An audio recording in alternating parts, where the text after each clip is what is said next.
You had mentioned this before, you're a Navy veteran, but there's not a lot about Claire that's military at all. At least in the first book. I haven't read the other books. I don't know if anything comes up in those.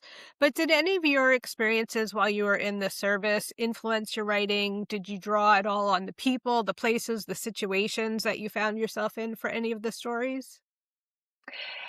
So, the place is like Monterey is from when I was stationed in Monterey, but I kind of saved the Navy experience for the traditional mystery that I'd like to write in the future because the character, I'd like to give her more of a harder edge.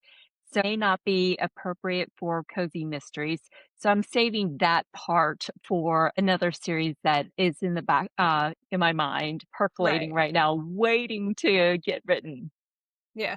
What about, do you ever think about, I don't know, a superior officer you had who you absolutely hated, and so, like, in the first book, Drew, who is the victim, you're like, "Okay, I'm gonna give him all the worst attributes of this guy who drove me crazy." You know what's funny is Drew is kind of a combination of every scuba diver buddy nightmare.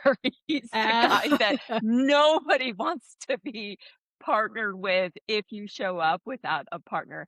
And the way the mystery solves or ends, it's very, very fitting if you're in that scuba diving community. It's kind of like, yeah, yeah, that makes sense. okay. But Alright, good to the know. it's one of those things where, Claire kind of being just a little bit more pushy as far as being proactive and going against the authority, going around the authority, trying to Right. solve the crime. I think that is something that a lot of female military officers, they have to be very strong, they have to have a thick skin because Yeah. especially when I was in, there weren't that many females in, so you really had to stand up for yourself. So maybe that came out in Claire. Just, she's very introverted, but at the same time, when she feels that there is some sort of injustice being done to her friends or Yeah. family, she's willing to take a stand. And I think that is something where I can draw up from my military experiences.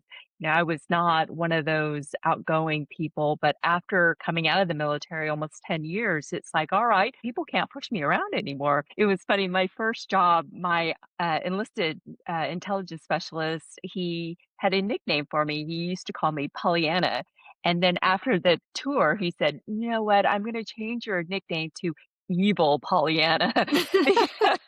Yeah, I was trying to be nice, but then toward the end, you realize if you're nice or too nice, people step all over you. So you really Yeah. have to learn to say no.